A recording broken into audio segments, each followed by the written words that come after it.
అమ్మ నిన్ను నన్ను అక్షింతలు వేసి మరి ఆశీర్వదించింది. అయితే తను అలా ఆశీర్వదించింది అంటే మనల్ని భార్యాభర్తలుగా యాక్సెప్ట్ చేసినట్టే కదా. పెళ్ళైనప్పటి నుంచి నీ మీదున్న కోపం కొంచెం తగ్గినట్టే కదా. ఆమె ఆశీర్వాదంలోనూ ఆమె వేసిన అక్షితల్లోనూ అంత అర్థం ఉందంటారా? ఎందుకు లేదనుకుంటున్నావు? నువ్వు ఇంటికి వచ్చిన కొత్తలో నీ మొహం చూడడానికి కూడా ఇష్టపడేది కాదు, నీతో మాట్లాడడానికి కూడా అంత ముందుకు వచ్చేది కాదు. అలాంటిది ఈరోజు మనం భార్యాభర్తలుగా కాళ్ళకి నమస్కారం చేస్తే సంతోషంగా దీవించింది అంటే దాని అర్థం ఏంటి? ఈ పెళ్లిని అమ్మ కూడా యాక్సెప్ట్ చేసినట్టే కదా. అంటే ఏంటి? అమ్మ నిన్ను కూడా ఈ ఇంటి కోడలిగా తను అంగీకరించినట్టే కదా. ఏమోనండి, నాకింకా నమ్మకం కుదరడం లేదు. ఉషా, ఇప్పటి వరకు జరిగిన సిచ్యుయేషన్స్ చూసి నువ్వు నమ్మలేకపోతున్నావు. I accept. కానీ నిజానికి అమ్మ చాలా మంచిది. తన మంచితనం అంతా చూపిస్తే నువ్వు అసలు తట్టుకోలేవు. మనుషుల్ని అంత బాగా చూసుకుంటుంది, అంత బాగా నమ్ముతుంది, అంత దగ్గర చేసుకుంటుంది. మన పెళ్లి తనకి ఇష్టం లేకుండా జరిగింది కదా, అందుకే నీ మీద కాస్త అయిష్టత చూపిస్తోంది అంతే. కానీ ఈరోజు తనిచ్చిన ఆశీర్వాదంతో తను ఖచ్చితంగా నిన్ను ప్రేమగా చూసుకుంటుందనే నమ్మకం నాకుంది. ఇప్పుడు ఇక్కడికి వచ్చిన బాధ్యత అయితే పూర్తయింది కదా, మరి అదే బాధ్యతతో ఉండదలుచుకున్నావా, వెళ్ళదలుచుకున్నావా? ఏం ఆలోచిస్తున్నావు ఉషా? నాకిప్పుడిప్పుడే అర్థమవుతుందండి ఇంటి కోడళ్ళ మీద అత్తయ్య గారికి ఎంత ప్రేమ ఉంటుందో. తను నిజంగా అర్థం చేసుకుంటే కోడళ్ళని ఎంత అభిమానిస్తారో. ఎగ్జాక్ట్లీ. ఇప్పుడిప్పుడే అమ్మ గురించి నువ్వు కూడా అర్థం చేసుకుంటున్నావు. అమ్మ కూడా ముందు ముందు మనల్ని మరింత ప్రేమగా చూసుకుంటుంది. నిన్ను కూడా అంతే ప్రేమగా చూసుకునే రోజు తప్పకుండా వస్తుంది, నువ్వే చూస్తావు.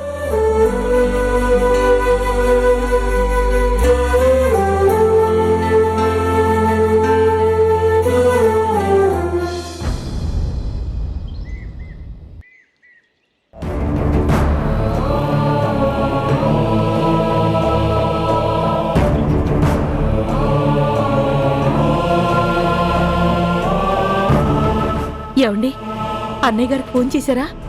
ఎన్నిసార్లు ఫోన్ చేసినా తేజ లిఫ్ట్ చేయడం లేదు, బిజీగా ఉండుంటాడు. మనం మాటి మాటికి కాల్ చేస్తే డిస్టర్బ్ అవుతాడు. మరి ఇప్పుడు ఏం చేద్దామండి? నాకు అదే అర్థం కావట్లేదు. ఒక పని చేస్తే ఒకసారి కిరణ్మయ్య గారు నా ఆఫీస్కి ఫోన్ చేసి ఆవిడతో మాట్లాడొచ్చు కదా. ఏమండి, మిమ్మల్ని ఒకసారి ఆవిడతో మాట్లాడొచ్చు కదా. కిరణ్మయ్య గారితోనా? అవునండి, ఒకసారి ఆవిడతో మాట్లాడితే ఏదైనా ప్రయోజనం ఉండొచ్చు కదా. సరే, ఇప్పుడే ఫోన్ చేసి చూస్తాను.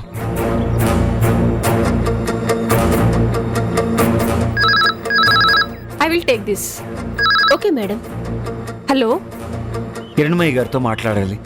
మీరెవరు? నేను రవి వాళ్ళ నాన్నను మాట్లాడుతున్నాను.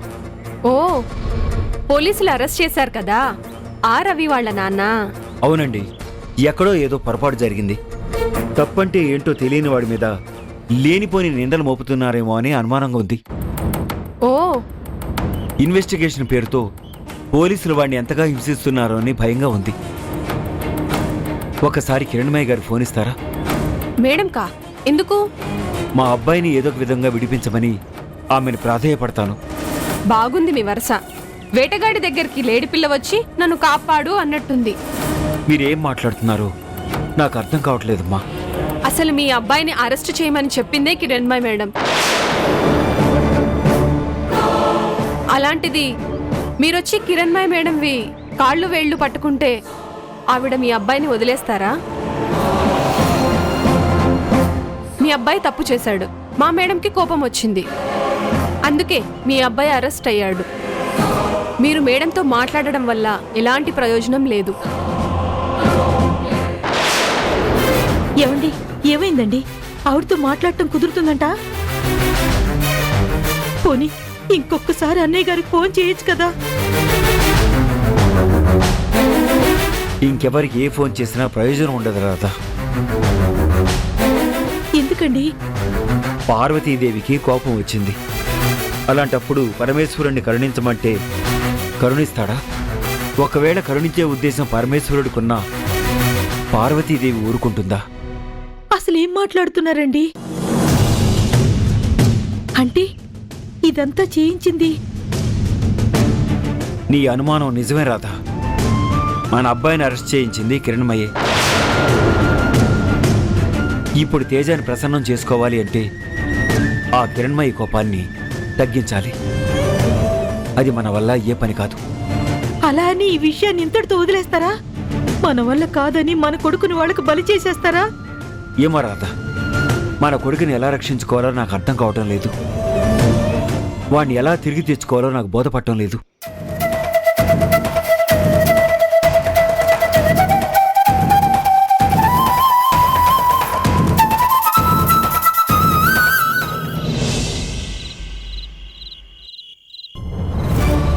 ఈ పూజ హడావిడిలో పడి అసలు ఫోనే చూసుకోలేదు. ఎవరెవరు కాల్ చేశారో ఏంటో. ఏమండి, అసలేం జరుగుతోంది ఇంట్లో? ఏమైంది కిరణ్మయి? ఇందాక పూజలో రెండు విషయాలు నా ఆవేశాన్ని ఆపాయి. ఒకటి పూజలో ఉన్న సత్యనారాయణ స్వామి, రెండోది మీరు నా మెళ్ళో కట్టిన తాళి. ఈ రెండింటి మీద నాకున్న గౌరవమే నన్ను నోరెత్తనివ్వలేదు. అందరి ముందు మిమ్మల్ని అవమానించడం ఇష్టం లేకే నా కోపాన్ని బయటికి రానివ్వలేదు. అసలు నువ్వు ఏ విషయం గురించి మాట్లాడుతున్నావు కిరణ్మయి? ఉదయం ఇంట్లో జరిగిన వ్రతం గురించి. ఇప్పుడు ఏమైంది? ఎందుకండి మీరు రోజు రోజుకి అందరి ముందు నా విలువ తగ్గిస్తున్నారు? నేనన్న మాటని ఈ కుటుంబం ఎప్పుడైనా కాదందా? నేను గీసిన గీతని కుటుంబం ఎప్పుడైనా దాటిందా? కానీ ఇప్పుడు ఈ ఇంట్లో పరిస్థితులు పూర్తిగా మారిపోతున్నాయి. నువ్వు చెప్పాలనుకుంటుందేంటో సూటిగా చెప్పు. ఇలా డొంకతిరుడుగా చెప్తే నాకేం అర్థమవుతుంది చెప్పు. ఈ ఇంట్లో ఏది జరగాలన్నా నా అనుమతితోనే జరుగుతుందిగా. నేను సరే అన్నాకే కదా చేస్తారు. మరి పూజ విషయం నాకెందుకు చెప్పలేదు?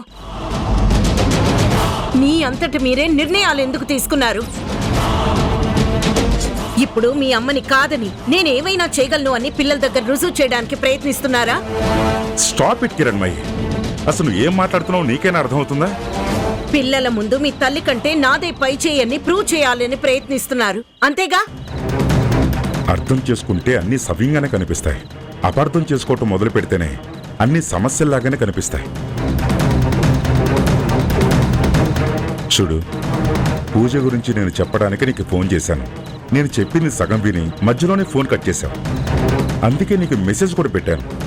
అది కూడా నువ్వు చూసుకున్నావో లేదో తెలియదు. తర్వాత ఎన్ని కాల్స్ చేసినా నువ్వు లిఫ్ట్ చేయలేదు. రిసెప్షన్కి కాల్ చేస్తే నువ్వు బయలుదేరిపోయావని చెప్పారు. నీకు పూజ గురించి ఇన్ఫార్మ్ చేయడానికి అన్ని రకాలుగా ట్రై చేశాను, కానీ ఏది వర్కౌట్ కాలేదు. మేడం, ఏమైంది? గోడౌన్లో ఫైర్ యాక్సిడెంట్ అయింది. వాట్?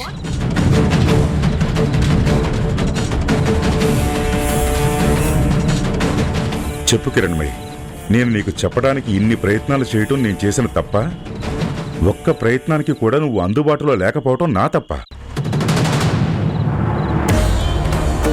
పెళ్ళైన నాటి నుంచి ఇప్పటి వరకు నీ మీద నాకు ఎలాంటి అభిమానం ఉందో ఇప్పటికీ కూడా అదే అభిమానం ఉంది. ఎంత ప్రేముందో అంతే ప్రేముంది. ఆ ప్రేమ నాలో తగ్గుతుందని కానీ, నిన్ను కించపరిచే ప్రయత్నం నేను చేస్తానని కానీ నువ్వు ఏ రోజు అనుకోవద్దు. ఎందుకంటే నువ్వు నా ప్రాణం. ఇంత జరిగాక కూడా నిన్ను బాధ పెట్టానని నువ్వు అనుకుంటే నన్ను క్షమించు. సారీ అండి, నాదే తప్పు.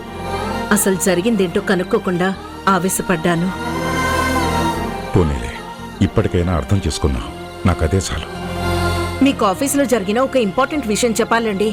ఇప్పుడు కాదు కిరణ్మయి, ప్రయాణం చేసి బాగా అలసిపోయి ఉంటావు. విశ్రాంతి తీసుకో.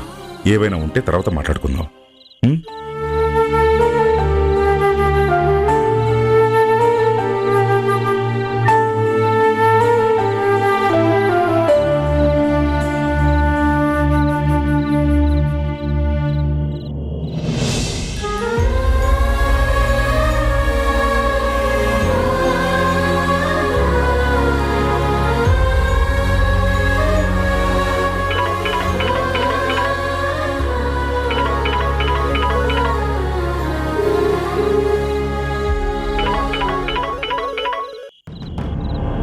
చెప్పు తరుణ్. థ్యాంక్స్ చెప్పడానికి కాల్ చేశాను. థ్యాంక్సా? ఎందుకు? నాన్న మాటను గౌరవించి పూజకు ఒప్పుకొని ఇంటికొచ్చినందుకు. వచ్చాను, వెళ్ళాను. దానివల్ల ఎవరికేం ఉపయోగం జరిగింది? నాన్న మాట నిలబడింది. అత్తయ్య గారి మాటని ఎదిరించినట్టు అయ్యింది. ఆమె పంతాన్ని ఛాలెంజ్ చేసినట్టు కూడా అయ్యింది. అలా అని ఎందుకు అనుకుంటున్నావు? జరిగింది అదే కాబట్టి ఇలా జరుగుతుందని నాకు తెలుసు కనుకే నేను రాను అని చెప్పాను. అత్తయ్య గారి ముందు ఒక దోషిలా నిలబడాల్సి వస్తుంది కనుకే నన్ను ఇబ్బంది పెట్టొద్దు అన్నాను. కాని మీరు విన్నారా? మనుషుల మీద అభిమానం లేదా, ఆత్మీయత లేదా అని నన్ను పూజకి వచ్చేలా చేశారు. కానీ దానివల్ల ఏమైంది? అత్తయ్య గారి మాటను కాదని గుమ్మం దాటి లోపలికొచ్చిన నేరస్తురాల్లా ఆవిడ ముందు నిలబడాల్సొచ్చింది. నా ఆత్మాభిమానాన్ని ఆవిడ కాళ్ల దగ్గర పడేసి రావాల్సొచ్చింది. ప్లీజ్ హారిక, నువ్వు నా మాట విని మా నాన్న మాటని గౌరవించి పూజకొచ్చావని చాలా సంతోషపడుతున్నాను. ఇంతలోనే ఆ సంతోషాన్ని తీసి పడేయకు. ఎంతసేపు నేను రావడం వల్ల మీరు పొందిన సంతోషం గురించి మాట్లాడుతున్నారు, కానీ అత్తయ్య గారు వచ్చి నా ఆత్మాభిమానాన్ని ఎంత కించపరిచారో మీకు అర్థం కావడం లేదు. నీకు అత్తగారే కదా, ఏదో 4 మాటలనిందని చూసి చూడనట్టు పోవచ్చు కదా. చూడు తరుణ్, చూసి చూడనట్టు పోవడానికి మీ అమ్మగారు మామూలు మాటలు అనలేదు, మనసుకు గుచ్చుకునే మాటలన్నారు. ఆ మాటలకున్న పదును చూస్తున్న మీకు అర్థం కాకపోవచ్చు, కానీ గాయపడుతున్న నా గుండెకు తెలుస్తుంది. ఇప్పుడు నువ్వు ఫీల్ అయ్యే అంతలా ఏం జరిగింది చెప్పు. నీకింకా అర్థం కావడం లేదా? నేను ఆ ఇంట్లో అడుగు పెట్టాలంటే మీ అమ్మగారిని నేను క్షమాపణ అడగాలి. లేకపోతే ఆ ఇంట్లోకి అడుగు పెట్టే అర్హత నాకు లేదంటున్నారు. నీతో కలిసి బ్రతికే అవకాశం నాకు లేదని తెగేసి చెప్తున్నారు. ఆవిడ ఆత్మ సంతృప్తి కోసం నేను క్షమాపణ చెప్పలేను. ఆవిడ అహంకారాన్ని చల్లార్చడం కోసం నేను తలదించలేను. మా ఇద్దరికి మధ్యనున్న పంతం వలన మన ఇద్దరం కలిసి బ్రతుకుతామన్న ఆశ రోజు రోజుకి చచ్చిపోతుంది తరుణ్. ముందు ముందు మన జీవితం ఎలా గడుస్తుందో అని నా కళ్ళ ముందు ఒక ప్రశ్న మిగిలిపోదా? కనీసం ఆ ప్రశ్నకు సమాధానం నీ దగ్గరుందా? చూసావా, ముందు ముందు మన జీవితం ఎలా ఉండబోతుందో అనే అనుమానం మొదలైతే దానికి సమాధానం నీ దగ్గర లేదు. అది మన పరిస్థితి. హారిక, కొన్ని రోజుల్లో పరిస్థితులన్నీ సర్దుకుంటాయని నాకు అనిపిస్తుంది. అంతవరకు కాస్త ఓపిక పట్టు. వద్దు తరుణ్, ఇలాంటి మాటలు విని విని నాకు బోర్ కొట్టింది. ఇంకా నన్ను కూల్ చేయాలని, కన్విన్స్ చేయాలని ట్రై చేయకు. ఉంటాను. Good night.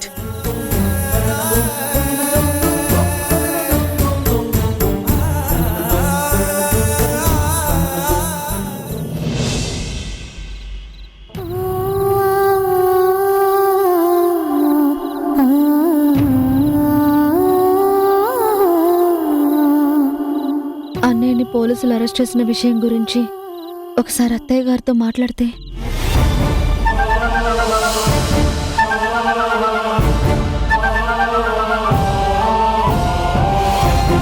వద్దు, అత్తయ్య గారికి ఇష్టం లేకుండా ఇంట్లోకి అడుగు పెట్టిన హారిక అక్కని ఎలా అవమానించి పంపించిందో చూశాను కదా.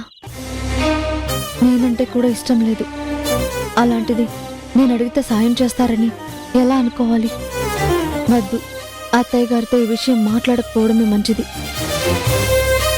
కనీసం సంజయ్ బావకైనా ఈ విషయం చెప్తే ఏదో ఒక సహాయం చేస్తారు.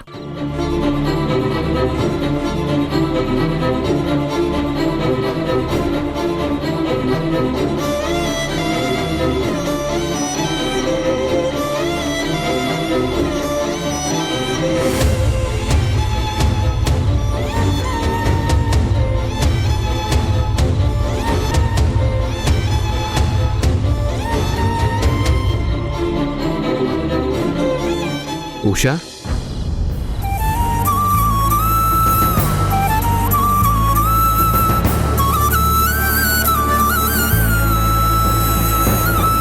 ఏంటమ్మా ఉషా, రూమ్ వరకు వచ్చి మళ్ళీ వెళ్ళిపోతున్నావు? ఏమైనా మాట్లాడడానికి వచ్చావా?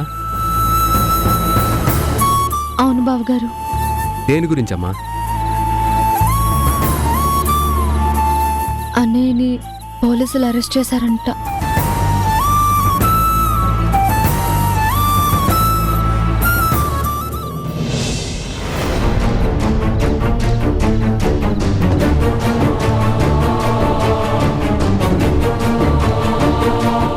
రవిని పోలీసులు అరెస్ట్ చేశారా? అవును. ఎందుకు? ఏమో బావగారు, ఆ విషయాలన్నీ నాకు తెలియదు. కానీ పోలీసులు అరెస్ట్ చేసేంత తప్పుడు పని అన్నయ్య ఎప్పుడూ చేయడు. ఎక్కడో ఏదో పొరపాటు జరుగుంటుంది. అందువల్లే అన్నయ్యని పోలీసులు అరెస్ట్ చేసి ఉంటారు. నువ్వేం బాధపడకుషా, ఆ విషయం గురించి నేను రేపు కనుక్కుంటాను. రవిని ఎలాగైనా బయటికి తీసుకొచ్చే ఏర్పాటు నేను చేస్తాను. నువ్వు కంగారు పడకు. చాలా థ్యాంక్స్ బావగారు.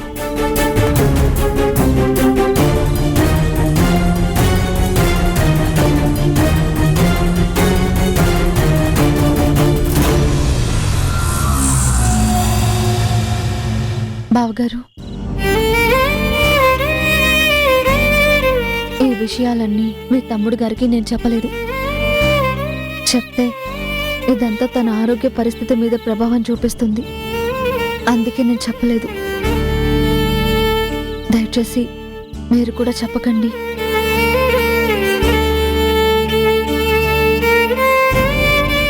ఉషా, నువ్వు వయసులో చిన్నదానివే కానీ అనుభవంలో పెద్దదానివి. ఏ భార్య అయినా తనకేదైనా సమస్య వస్తే భర్త మానసిక పరిస్థితి కూడా ఆలోచించకుండా భర్తతో చెప్పేసుకుంటుంది. తన మనసులో ఉన్న భారం దించేసుకుంటుంది.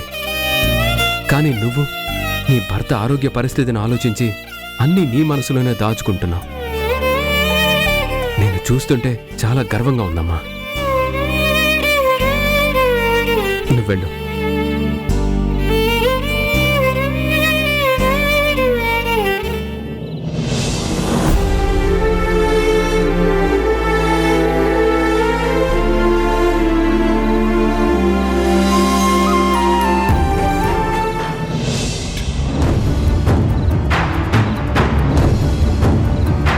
ఏంటి నిద్ర పట్టట్లేదా?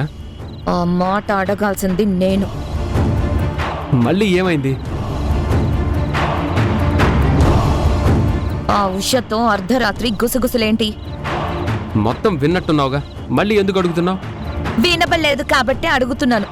ఆయన ఇలాంటి టైంలో నీతో ముచ్చట్లాడడానికి ఆ ఉష దగ్గర ఏం విషయాలుంటాయి? అవును, ఏముంటాయి? ఏమి ఉండవు. అందుకే చెప్పడానికి నా దగ్గర కూడా ఏమీ లేవు.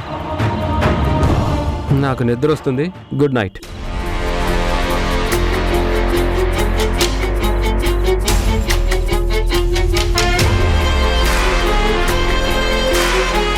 నాకు తెలుసండి, నేనేం అడిగినా దానికి సమాధానం చెప్పడం మీకు ఇష్టం ఉండదని. అయినా విషయం ఇప్పుడు తెలియకపోయినా ఇంకెప్పుడైనా తెలుస్తుంది. ఎప్పటికైనా బయటకు వస్తుంది.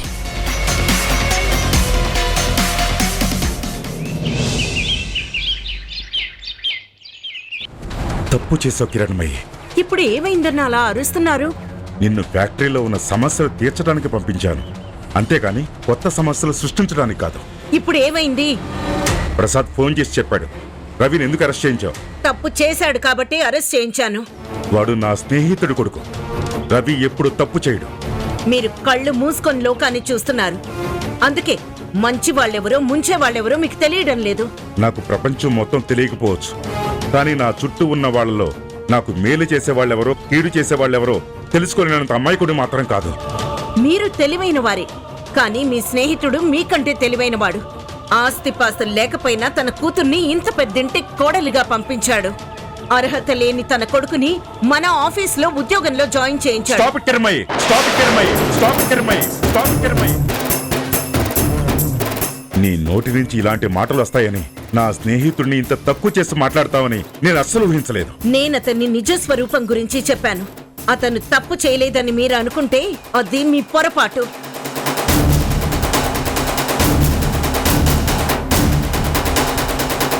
ఏమైంది నాన్న? మీ అమ్మ ఫ్యాక్టరీలో అగ్ని ప్రమాదం జరిగితే దానికి కారణం రవి అనే ఆధారాలు సృష్టించి అరెస్ట్ చేయించింది. కారణం తెలియదు కానీ ఆ ఇంటి మీద పగబట్టింది. అది పగబట్టడం కాదు, నేరం చేసిన వాళ్ళకి శిక్ష పడేలా చేయడం. నేరం చేశాడో లేదో తేల్చాల్సింది నువ్వు కాదు. నాన్న, తప్పెక్కడ జరిగిందో తెలుసుకుందాం, అంతేకాని మీరిద్దరూ ఇలా గొడవ పడ్డం ఏంటి? ఒకసారి తప్పు చేసేసి అది ఎక్కడ జరిగిందో తెలుసుకోవడం కాదురా, అసలు ఆ తప్పే చేయకుండా ఉండాలి. నేను మన కుటుంబం గురించి, మన ఫ్యాక్టరీ గురించి ఏం చేయాలో అదే చేశాను. అది కూడా మీరు తప్పు పట్టడం నాకు నచ్చడం లేదు. నాకు ప్రసాద్ గురించి బాగా తెలుసు. వాడు ఎంత నీతి గలవాడో తెలుసు. వాడి పెంపకంలో పెరిగిన రవి ఖచ్చితంగా ఎలాంటి తప్పు చేసుండడు. అంటే రవి విషయంలో నేనే తప్పు చేశానని మీరు అంటున్నారా? తప్పుల గురించి పూర్తిగా విచారించిన తర్వాతే నిర్ణయం తీసుకోవాలి అంటున్నాను. నాతో ఒక్క మాట కూడా చెప్పకుండా ఇలాంటి నిర్ణయం ఎలా తీసుకుంటా? పూర్తి ఆధారాలు దొరికాయి కాబట్టే నిర్ణయం తీసుకున్నాను. లేదు కిరణ్ భాయ్, రవి తప్పు చేశాడని నువ్వు అరెస్ట్ చేయించలేదు. తను కేవలం ఉషా అన్న కాబట్టి అరెస్ట్ చేయించావు. వాళ్ళ కుటుంబం మీద నీకున్న కోపాన్ని చూపించుకోవడానికే అరెస్ట్ చేయించావు, అంతేనా?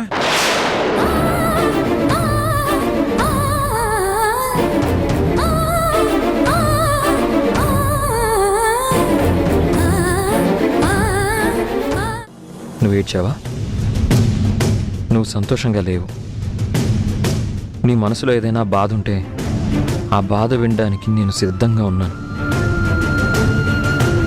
సరే పద, నేను నీకు ఇష్టమైన ప్లేస్కి తీసుకెళ్తాను. ఎక్కడికి? మీ పుట్టింటికే.